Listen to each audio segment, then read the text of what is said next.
Guys, I meditate now. Maybe I should give myself like a hippie name. How about like, I'm Sundance Tulip or Daisy Aspen. No, Delilah Flower. No, actually these sound like porn star names now, never mind.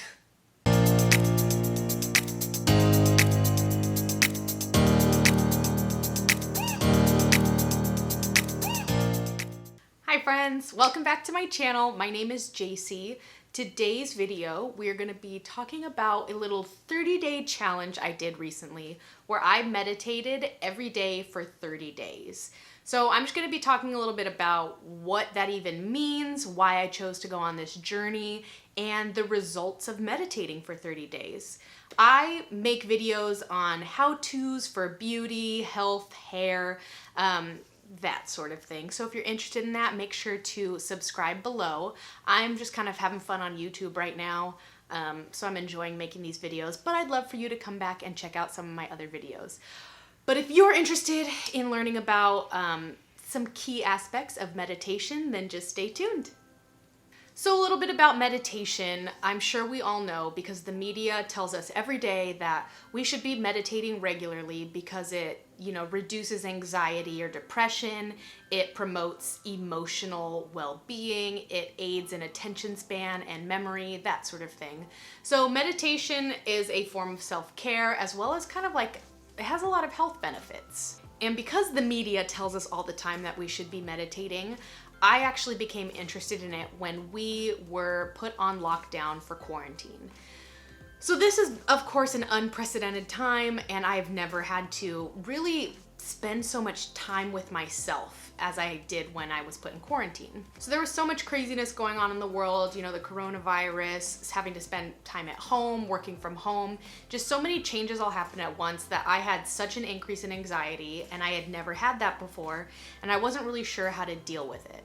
I think I really noticed it when I was having a Zoom call with friends. We were doing like a little happy hour, and one of the topics of conversation was actually everybody's resting heart rate, because one of my friends had a scary low resting heart rate. Like he was like Buddha or something. It was in like the 40s.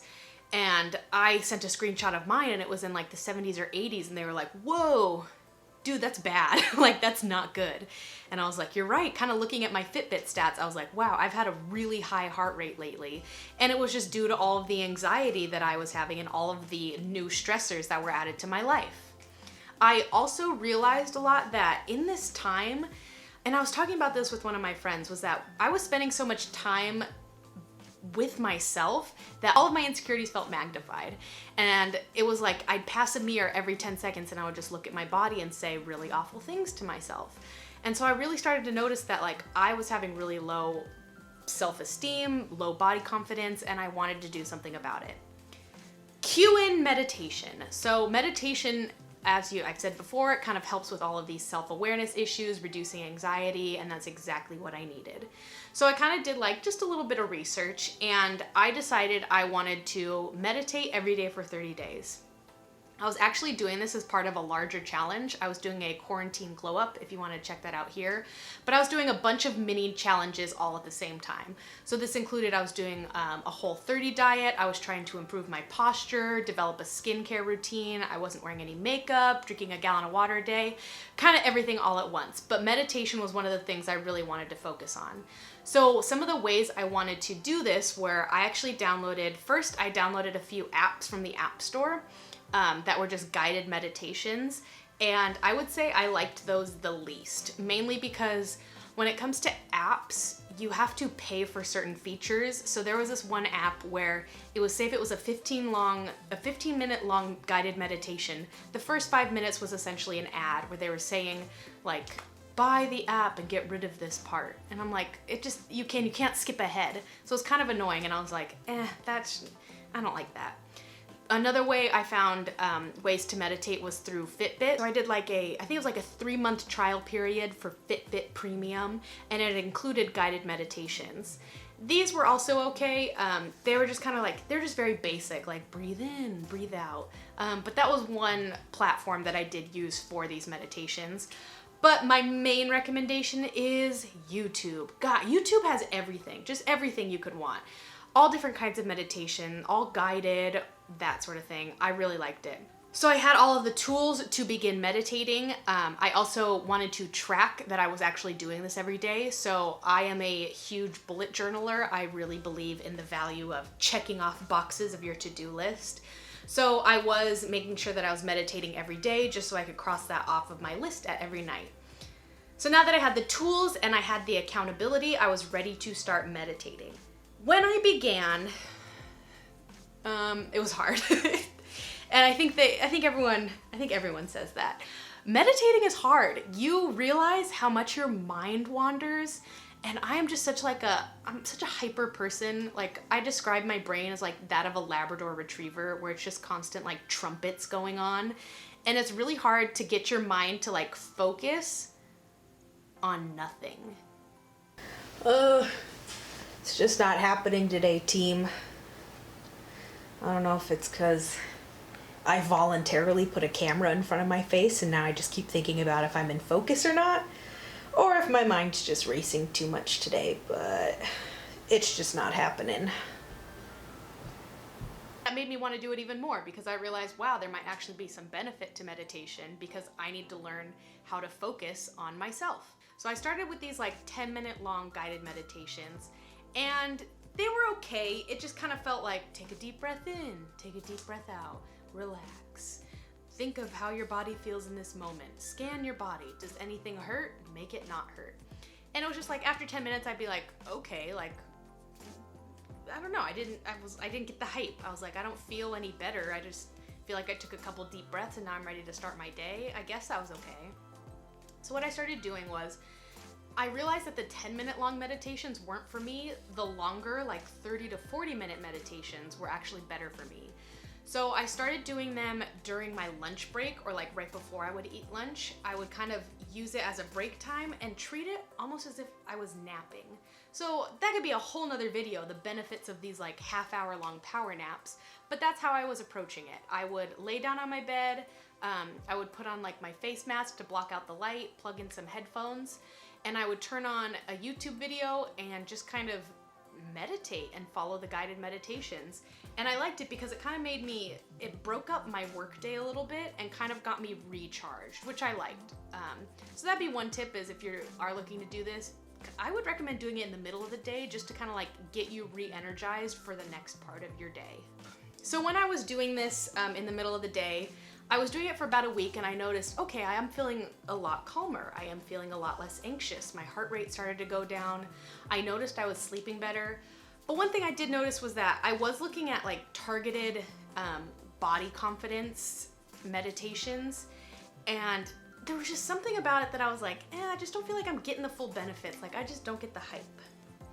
So I Google searched. I didn't Google search. That's not what I did. I YouTube searched weight loss meditation, and one of the first videos that popped up, it was a self-guided hypnosis for weight loss. And I was like, what's this all about? It was about 46 minutes long, and I was like, well, I got 46 minutes, like, let's see what this is all about. And that's how I stumbled upon self-hypnosis. So before I tell you about my experience with that, let me talk a little bit more about what hypnosis is. So hypnosis is very similar to meditation. They're both about deep relaxation, about calming yourself and relaxing your energy.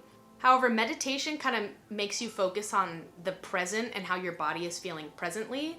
And I found that hypnosis has a very specific end goal. With meditation, it's more about like body scanning in the moment and repeating positive affirmations, whereas hypnosis has a very targeted goal. So weight loss, for example, was the one that I was looking for, or body positivity. So how it would work with these hypnosis sessions was, it would, of course, warn you that all hypnosis is self-hypnosis. You kind of have to be open to it and allow yourself to be hypnotized. I don't know if I like believe in hypnosis, but I'm just gonna tell you about my experience and you can like take it for what it is. So how they would start was, it would take about like 15 or 20 minutes to get yourself into the deep relaxation or the hypnosis. So to do that, you kind of have to make your body sink deeper, almost like Get Out, like in the sunken place. Actually, oh God, that's a terrible like analogy. Don't listen to that. Let me just explain. So what it would do is it would have you try to sink you deeper. So it would say you are at the top of a staircase. Slowly, we're going to go down one step at a time. So now we're at step 10. You're going to go to step 9. Wow, it's such a beautiful wooden staircase. Feel the oakiness of the banister. Step deeper down onto step 9. You are feeling the warm carpet on your feet. And so you kind of gradually go down, down, down. And the point is you're supposed to make your body sink deeper in relaxation. There were a bunch of different versions. There was another one where it was like, you're in a waterfall of light and it is so warm and it sinks deeper and deeper. Just like these nice guided ways, but it's supposed to get you to visualize. And that was reason number 1 why I preferred hypnosis over meditation, was they were giving you very specific visuals to visualize, as opposed to, now scan your body. Where does it hurt? Focus on that. It was just kind of like, well, nothing hurts. What am I supposed to do? Now I'm thinking about work. Now I'm thinking about this, you know? This was very targeted, and it was very like, okay, you're picturing yourself and you're focusing on that, and you are allowing yourself to relax deeper. Then once you are in the deepest state of relaxation, they would talk about, so I did like weight loss and body positivity ones. It would say things like, okay, you go to the beach and there's a mirror on the beach. Look in the mirror. You see your perfect self. You see your dream body. You see what you want to work towards. It is possible. You just have to work for it. In order to work for it, you need to not eat sweets. You no longer crave bad things for your body. You want to exercise. And so it gives you these like affirmations that, not that like, oh, you'll be skinny someday if you just hope for it. It kind of puts in your mind these affirmations of things you should be doing and that it is possible, but you do have to work for it. Basically, the point of self-hypnosis is that it makes you open to suggestions, and very specific suggestions. So I really liked that because, again, it was very targeted. It kind of gave me a better sense of direction and like, you're right, this is what I want. This is what I should be working towards. So some of the sessions that I had, oh God, guys, I sound like such a hippie. Like, guys, I meditate now. I hypnotize myself now. But you gotta understand that I was treating these as naps. And so I'd be laying on my bed or I'd be laying on the couch. I would put on my headphones and I would listen to these sessions and I would fall asleep. But it was so creepy how at the end of all these sessions, it would be like, and on the count of 3, you will now wake up, or like you will slowly wake up in 3, 2, 1. And I would wake up. Like it sounds so stupid, like I know, and like I don't believe in that kind of stuff, but like it really is your self-conscious like telling you, okay, like your session's over, wake up now. And then you would go and look in the mirror and be like, okay, like I do want to see that person in the mirror, and like, wait, I really don't want a cookie.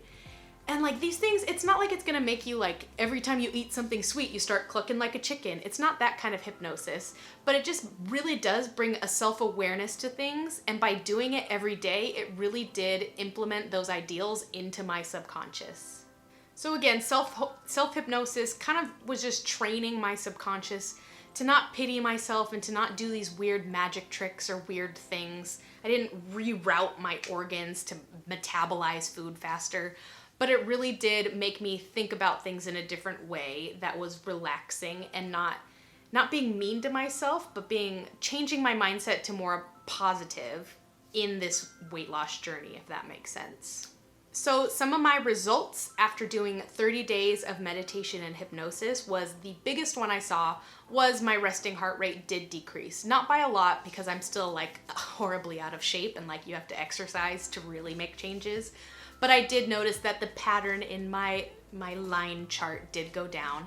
I was also sleeping so much better. I could fall asleep so easily, and after like the halfway point of doing this, when I would do these self-guided either meditation sessions or hypnosis sessions, I could fall asleep every time. I could do these half-hour sessions, fall asleep, take my power nap, get the subconscious benefits, and then be able to wake up feeling recharged and continue to work. So I really liked that part about it. One of the main benefits or the main results that I saw from doing these self-guided hypnosis sessions was I would do them right before I planned to work out.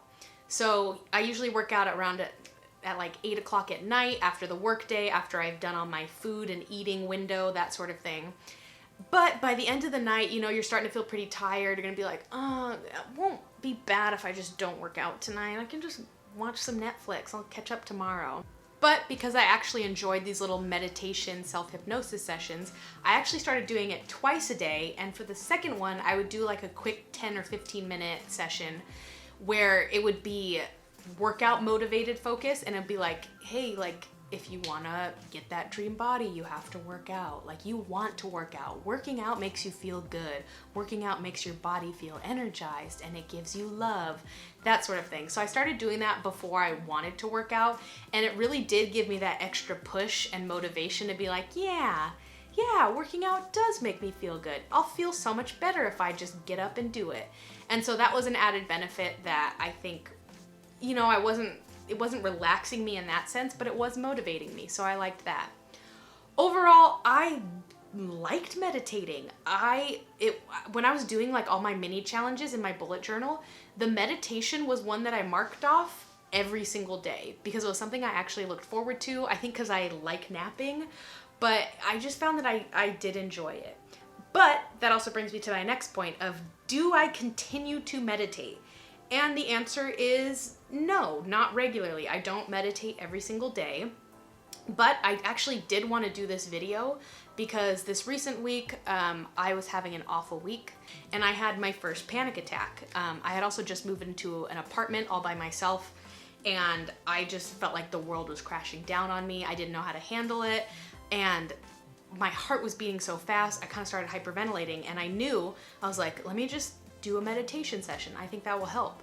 And it saved me from having a full-on panic attack. I laid on the couch, I put on a session, took a couple deep breaths, and by the end of it, I was like, okay, I feel so much better. I feel way more grounded, I feel way less anxious, and I really do think that it helped me. So in the sense of that meditation, I think I will continue on when I feel as though I need it. It is a practice. It is something that I wouldn't recommend you just do one session and be like, I'm cured. It really does take practice. It really does take practice in getting your mind to focus on what the guided part of the session is telling you to do, and to kind of like let your body relax. So if you're interested in either meditation or self-hypnosis, I say try it. You know, you don't have to commit to 30 days, but I do recommend committing to it for like, you know, a week or so. But there are so many targeted hypnosis sessions out there. You know, there's some for quitting smoking, weight loss, building confidence. I even saw one for like how to quit biting your nails. So if you have a set goal in mind and you just want to try something of like, hey, it's not gonna hurt, let's check it out, I'd recommend it. All right, and that was my little rundown of meditating / hypnotizing myself for the past 30 days. I'll leave some links below to some of the videos that I used, as well as some of the research articles that I found that may be helpful to you guys if you want to start your own little meditation journey. I definitely think there are some real benefits there in calming yourself down, making yourself less anxious, and again, making yourself just kinder and calmer to the general world. So thank you so much for tuning in. Make sure to come back for some other challenges that I do or other videos that I'll be putting out there. But I thank you so much for tuning in, and I'll see you next time. Toodles! Okay. I kind of sound like a horse. Nah, that was just Daffy Duck. That was a horse.